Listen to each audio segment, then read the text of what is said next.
수학을 가르치기 시작했을 때 놀라운 경험을 했습니다. 바로 이 99 더하기 28이라는 문제를 봤을 때 중고등 수학에서 높은 점수를 받는 학생과 낮은 점수를 받는 학생 간의 문제 접근법의 차이가 완전히 달랐기 때문입니다. 하위권 학생들은 문제를 보고 바로 종이를 꺼내서 세로셈으로 풀려고 하는 모습을 보였고요. 상위권 학생들은 문제를 2초 정도 이렇게 노려보다가 바로 답을 얘기하는 모습을 보였습니다. 처음에는 이런 모습을 보고 그냥 우연 아닐까? 하고 생각했지만 10년간 2,000명이 넘는 학생들을 지도하면서 두 그룹 간에는 수에 대한 감각과 덧셈에 대한 접근법이 완전한 차이가 있다는 것을 알게 되었습니다. 오늘 영상에서는 덧셈에 대한 접근법을 낱낱이 알려드리도록 하겠습니다. 오늘 영상 끝까지 시청하신다면 이런 어려운 문제들도 상위권 학생들처럼 몇 초 만에 딱 해결하는 모습을 보실 수 있을 거예요. 흑진주 채널 구독자분들께 드리는 선물, 영상 마지막에 연산 테스트 자료들도 무료로 제공드리고 있으니까요. 오늘 영상 꼭 끝까지 아이와 함께 시청해주세요. 우리가 수를 셀 때 8, 9, 10까지 셌다면 10 다음 숫자를 계속해서 이어서 해볼까요? 10 다음 수는 11, 11 다음 수는 12, 12 다음 수는 13. 그렇다면 13 다음 수는 14, 14 다음 수는 15. 이렇게 이어 셀 수 있습니다. 그렇다면 다음 수는 어떻게 셀 수 있을까요? 다음 수니까 16, 17, 18, 19, 20인가?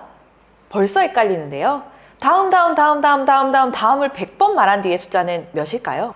머릿속에 혼란이 오면서 적는 게 벌써부터 귀찮아집니다. 그래서 우리는 이 불편함과 귀찮음을 극복하기 위해서 덧셈이라는 개념을 가져왔습니다. 다음 100번째 다음 숫자가 궁금하다면 어떻게 하면 좋을까요?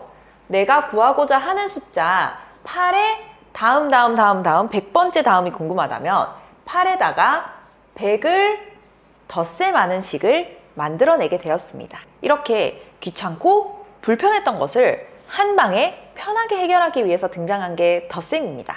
우리 아이들에게 알려주실 때도 덧셈은 우리 머리를 지끈지끈하면서 우리를 괴롭히기 위해 나온 그런 괴물이 아니라 우리의 생활을 더 편리하게, 더 좋게 하기 위해서 탄생했음을 꼭 이해시켜 주세요. 우리의 손가락은 몇 개일까요?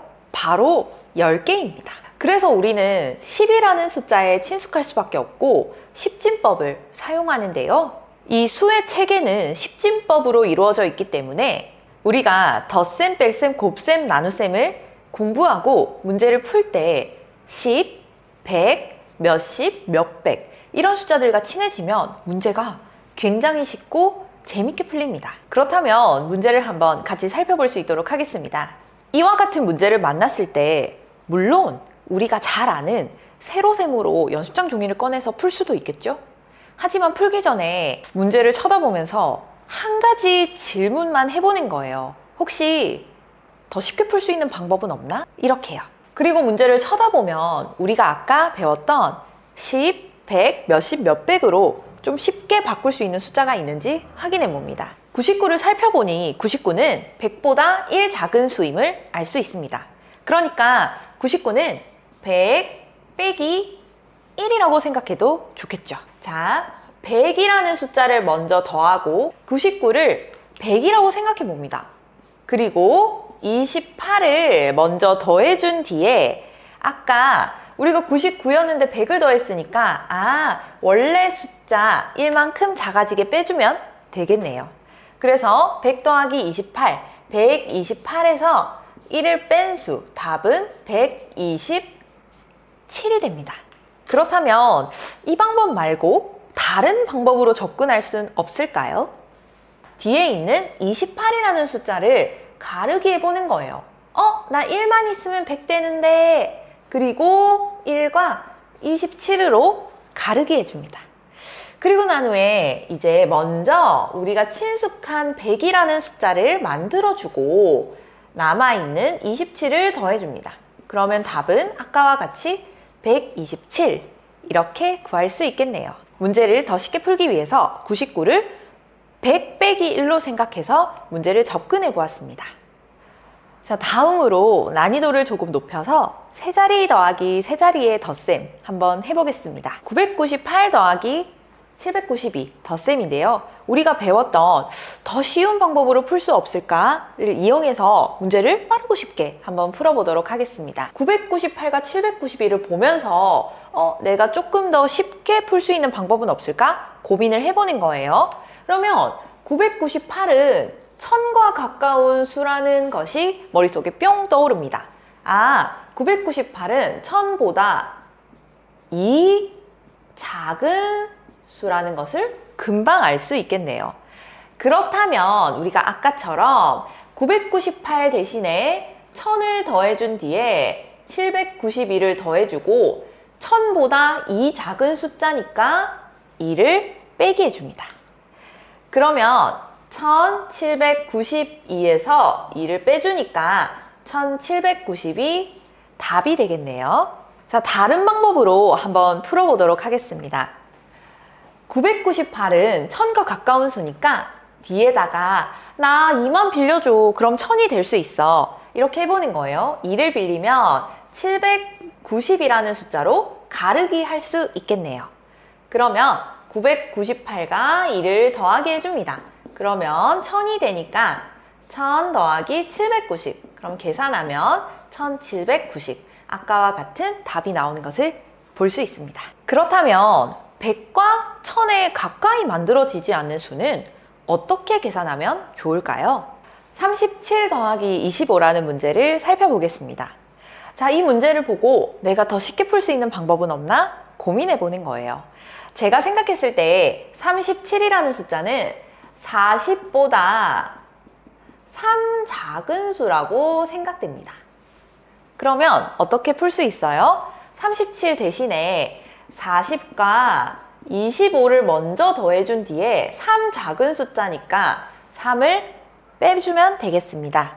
그렇다면 40과 25를 더해서 65에서 3을 빼준 62라는 답을 구할 수가 있습니다. 자, 두 번째 방법으로는 37은 40과 가까운 수니까 25한테 부탁을 해보는 거예요. 나 3만 빌려주라. 그럼 3을 빌려와서 가르기를 해줍니다. 25는 3과 22로 가르기 할 수 있겠네요. 그러면 37과 3을 먼저 더해줘서 40 더하기 22. 그러면 답은 아까와 같이 62. 이렇게 빠르고 쉽게 구할 수 있습니다. 이 외에도 덧셈 문제를 계산할 때는 정말 풀 수 있는 재밌는 방법들이 많은데요.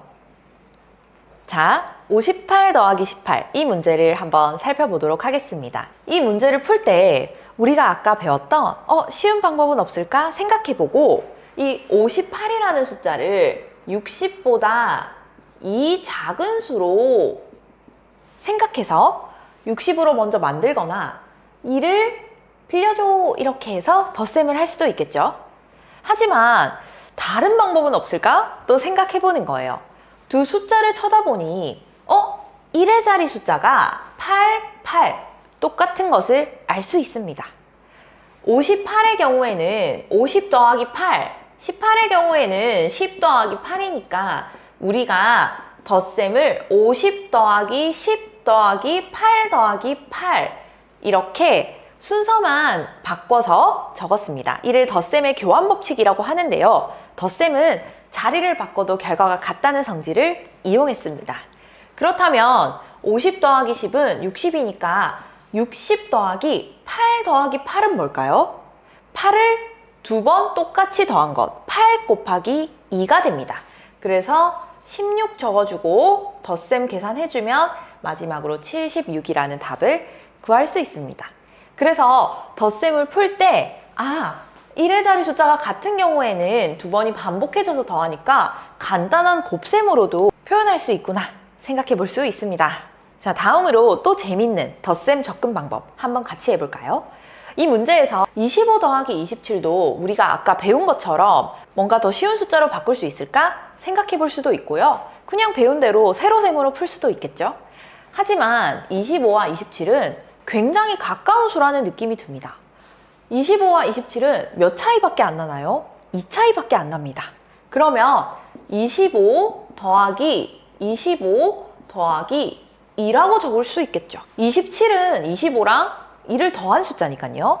그러면 우리가 25 더하기 25는 25를 두 번 한 거니까 50으로 만들 수 있겠네요. 그래서 50 더하기 2, 52 이렇게 답까지 구해낼 수 있습니다. 이렇게 덧셈을 접근하는 여러 가지 방법을 보시고, 아니, 문제를 보면서 경우마다 더 쉬운 방법을 어떻게 떠올리지? 그냥 세로셈으로 하면 다 풀리니까 세로셈으로 풀면 안 되나? 이런 생각이 드셨을 수도 있을 것 같아요. 왜냐면 제가 그런 생각을 했거든요. 저는 공부할 때 수 감각이 굉장히 떨어지는 학생이었고 재미있게 수학을 공부한 적은 없었던 것 같아요. 구구단도 울면서 혼나면서 억지로 외우면서 공부를 했습니다. 그래서 문제를 풀 때도 저 경우에는 100을 어떻게 만들어? 1000을 어떻게 만들어? 뭐 곱하기를 어떻게 바꿔? 이런 의심을 가지면서 좀 공부를 했었던 것 같아요. 그런데 내가 수학을 재미없고 외우는 방법으로 공부했다고 해서 학생들까지 재미없게 가르쳐야 되나? 재미있고 쉽게 수학을 접근할 수 있는 방법이 없나를 연구하고 고민하니까 정말 수학에 대한 접근법이 180도 달라졌습니다. 제가 감명 깊게 읽은 수학이 좋아지는 스탠퍼드 마인드셋 저자 조 볼러 교수님은 말합니다. 계산 방법을 외우고 반복하는 것은 수학 공부의 본질이 아니며 수와 수에 대한 지식을 이해해서 수 감각을 키우도록 개념적 활동을 제시하는 것이 사고력을 키우는 가장 좋은 방법이라는 점을 강조하고 있습니다. 수학을 풀 때는 두 가지 방법이 있다고 합니다. 첫 번째는 전략적인 방법. 문제를 풀 때 더 쉬운 방법은 없나? 다른 방법은 없나? 이렇게 생각하고 접근하는 방법이고요.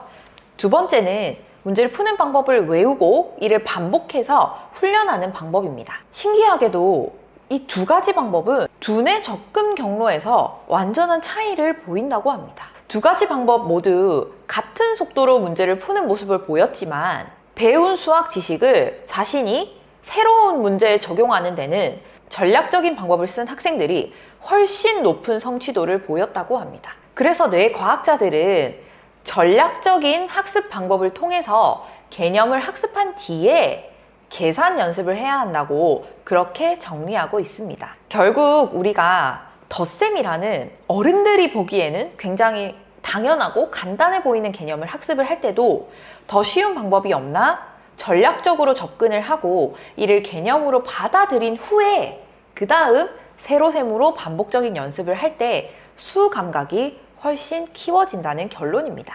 이렇게 전략적인 뇌가 발달된 학생들은 중고등 내신 시험과 더불어서 수능에서도 당연히 좋은 결과를 받을 가능성이 높아지게 됩니다. 오늘은 덧셈을 푸는 여러 가지 방법에 대해서 이야기 나눠봤습니다. 제가 공부할 때 반복하면서 열심히 피나도록 연습했던 세로셈도 물론 좋은 방법입니다. 모든 문제에 적용할 수도 있죠. 그런데 덧셈 문제 하나를 풀더라도 더 쉽게 풀 수 있는 방법은 없나? 고민해보며 아이들과 덧셈 수업을 할 때 같은 한 문제를 풀더라도 아이들이 수학 시간에 느끼는 즐거움에서 180도 차이를 보였습니다. 정말 신기하게도 연산 실수도 확 줄어드는 모습을 보였습니다. 이 경험을 제가 우리 흑진주 구독자분들과 꼭 나누고 싶었습니다. 수학으로 고민하는 우리 학부모님과 학생에게 흑 속의 많은 정보들 중 진주 같은 정보만 쏙쏙 골라서 알려드리는 흑진주 채널이 되겠습니다. 수학으로 고민하는 분들이 오늘 영상 많이 보고 자신감 얻을 수 있도록 구독, 좋아요, 알림 설정까지 꼭 부탁드리겠습니다. 참! 구독자분들께 드리는 연산 무료 테스트 고정 댓글에 다운로드 받을 수 있도록 링크 남겨둘 테니까요. 꼭 확인해서 챙겨가셨으면 좋겠습니다. 오늘도 긴 영상 시청해주셔서 감사합니다. 다음 영상에서 만나요.